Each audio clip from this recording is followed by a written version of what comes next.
So it was a Sunday afternoon. I was at work. I was in the Guarimpa area, and then I got a booking on Uber. The pickup was at Sahara Estate, if you know the place. And upon getting there, a young man with a carry-on bag and a lady came out of the gate, and the young lady appears to have been supporting the young man slightly. His eyes looked heavy, like he had just woken up or he had had a very long night. Long night in the sense of perhaps he was drunk or tipsy. He just had the look of a person who had that sort of night. So um, I I helped him load his carry-on in the boot, and then he got into the car, and then the lady bid us farewell. Now he was headed to Lugbe along the airport road, and then, well, I started to move, and it was barely 200 meters away from where I had picked him up, and he suddenly just, well, what's the word to use? He kind of lost consciousness. Not in a bad way, but like, if you've ever seen people who are suffering from the addiction of heroin, or after they must have taken it, rather, I should say this, after they must have taken it, just how deadish and slow they tend to feel, like the world around them is so slow, they get stuck in a very weird position. This was this dude.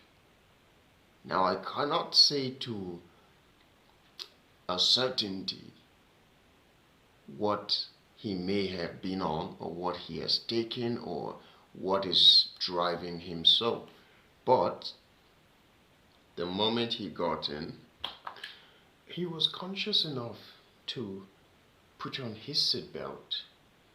And then after that, the next thing I saw was somebody who just kept slouching and slouching.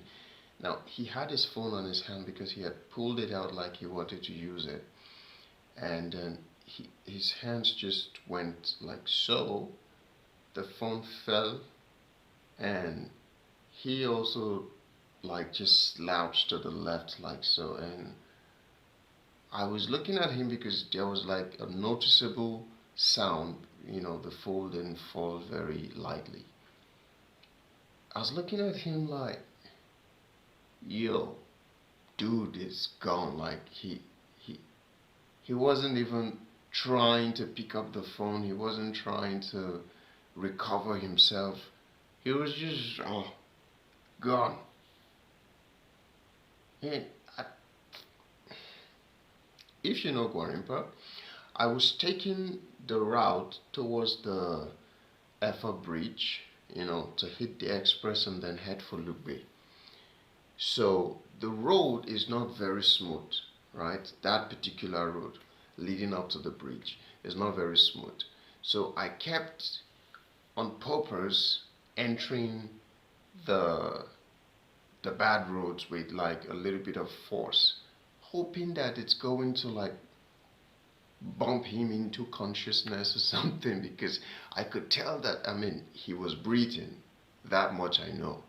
So I wasn't necessarily freaking out, but this much unconsciousness I don't think I've ever experienced.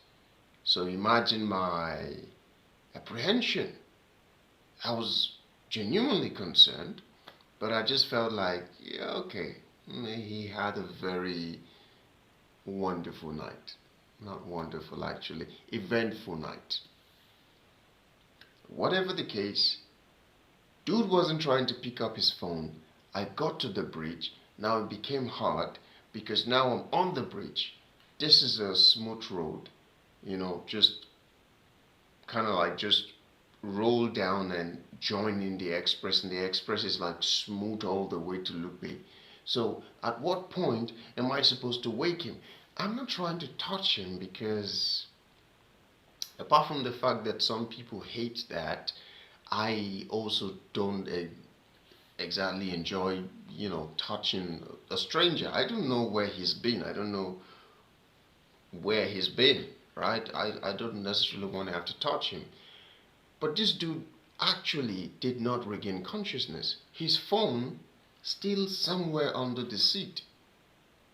So while driving, I reached out from my position, and then I got the phone from under the seat and handed it to him and kind of like shoved him a little bit like, yo, here's your phone or something.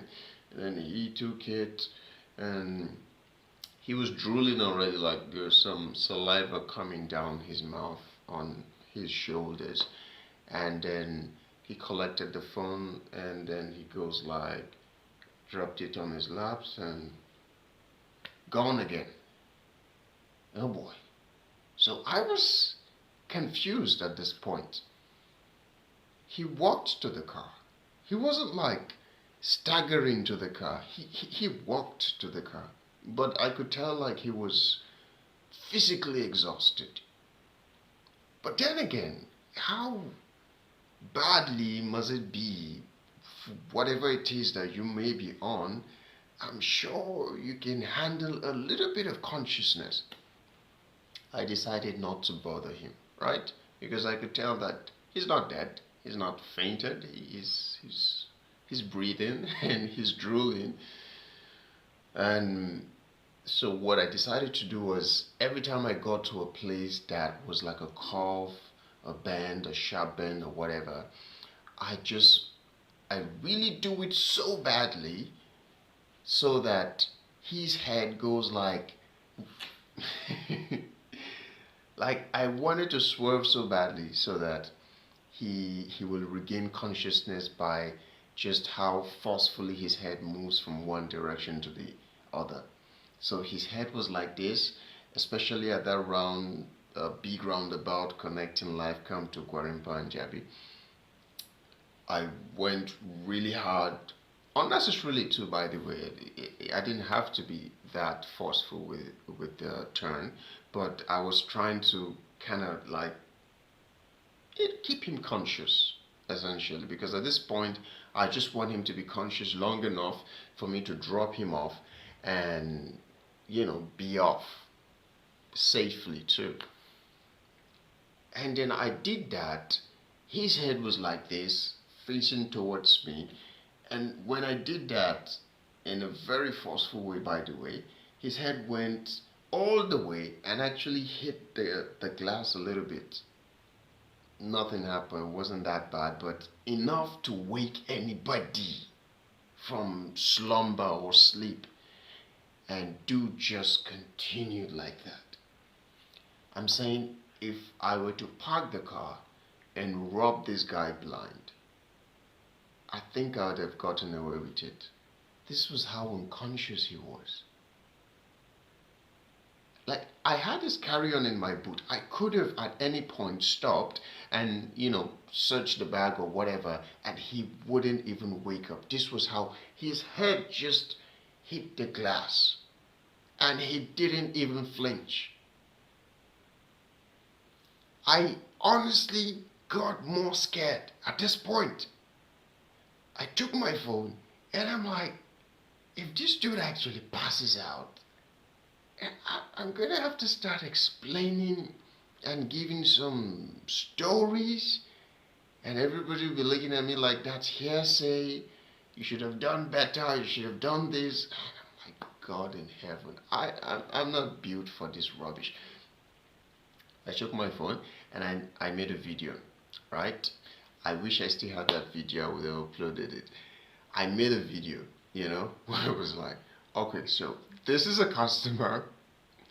I picked him up from such and such place, and I'm taking him to Lupe. I'm on a ride, and this is the proof of the ride. And all that. I just had to make some kind of an evidence. I didn't even know if that was necessary at the time, but I didn't have enough time to think either. So we kept driving. Now towards the Idu junction, it's just a straight road. There were road safeties there. And I'm looking at him like, he's like in a bad way. He's not just relaxed properly like most people do when they're trying to sleep for a little bit. He's like in a bad way. His neck was slouching and his mouth was a bit open, and you could tell that he was drooling, the saliva coming out of it. It's like, at least stay the fuck well. Sorry for cursing. At least stay straight so that people don't think maybe I've done something to you. Because my glasses are not tinted. So you can literally see from the outside. Now, if you get to Idu Junction, the traffic may make you stop. And if at that point the road safety were to see him and start asking questions, I don't know, man. It's just certain complications you just want to do away with or avoid. I couldn't wake him, but then I kept calling him, bro, because I didn't know his name either. It apparently was the lady who booked me, not him. Bro! And he wouldn't even flinch. I kept this on until we got to that place. He didn't flinch. Thankfully, the traffic was on green. Or the light was on green, so I just went on. And then when I got to Dantata Bridge and then I took the turn going to Lugbe, I couldn't take it anymore. At this point, I was even on the service lane. I was like, you know what, let's just be on the service lane. Let me try and revive this too, because now I'm just moving blindly. I know I'm supposed to go to Lugbe, but the person did not specify. So it was just like it stopped around the Lugbe market, right? So I had to now get physical with him, right? I was going like so. One of my hands was on the steering, and then I was like, bro, nothing. He doesn't respond. Bro, he gets hit and... God in heaven, this thing was getting out of hand. Dude wouldn't wake up. From Gwarimpa all the way to this point, he's like lost consciousness. So I got even more physical. I made a fist, and then I went right here. I feel bad for him, but that was the only way to get him up. I was like, pop, pop, pop. And he would get up for a little bit and gone. What the hell kind of a human being is this? What did you take, man? At this point, I was actually being, like loud. And while I was still moving on the service lane, by the way, I kept going like, wake up, man. We're already in Lugbe or somewhere. Where the hell are you going? Like, when he regained consciousness, I just tried to strike up a conversation like, oh no, I don't know where we're going, so I need you to tell me where we're going, okay? I don't even know the road and all that. So he was now like, yeah, we're going to POE. There's a place called POE. It's opposite Chika Bridge, just before. That doesn't even matter.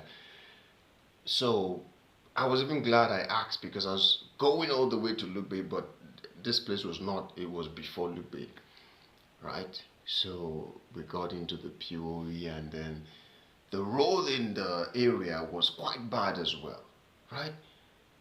And then he went home again. With all the potholes, and I think it was a rainy season or not, I don't know, but the road was just bad. So he kept bouncing and bouncing and bouncing and bouncing. But long story short, we got to the location, and for some reason he regained consciousness just before I got there.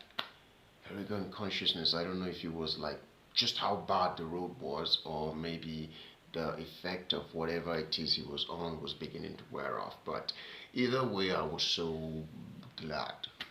He got down and he was conscious enough to pay and everything, picked his bag, walked by himself.